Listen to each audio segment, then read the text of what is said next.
സ്ത്രീകളിലെ ആർത്തവം സാധാരണ കാര്യമാണ്.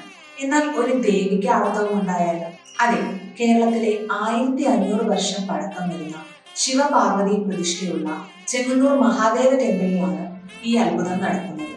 ദേവിയുടെ കുടയാടയിലെ ആർത്തവ രക്തപ്പാടുകൾ ശ്രദ്ധയിൽപ്പെട്ടാൽ പൂജാരി അത് ഉറപ്പിക്കുന്നതിനായി താഴമൺ മടത്തിയുള്ള മുതിർന്ന സ്ത്രീകൾക്ക് കൈമാറും. അവർ അത് ഉറപ്പിച്ചു കഴിഞ്ഞ് 4 ദിവസത്തെ ഉത്സവത്തിന് അവിടെ തുടക്കമായി. ഈ ഉത്സവത്തെ ദേവിയുടെ തൃപ്പൂത്താറാട്ടായി കൊണ്ടാടുന്നു.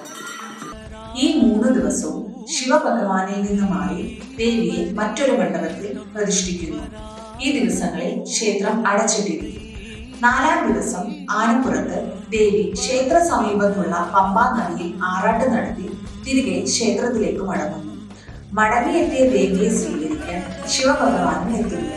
ശേഷം ദേവിയും ഭഗവാനും ക്ഷേത്രത്തിലേക്ക് പ്രവേശിക്കുന്നു. ഇതിലെ കൗതുകകരമായ കാര്യം എന്തെന്നാൽ 2012 വരെ ദേവിയുടെ ആർത്തവ വസ്ത്രങ്ങൾ ഭക്തജനങ്ങൾക്ക് കാണാൻ സാധിക്കുമായിരുന്നു എന്നതാണ്.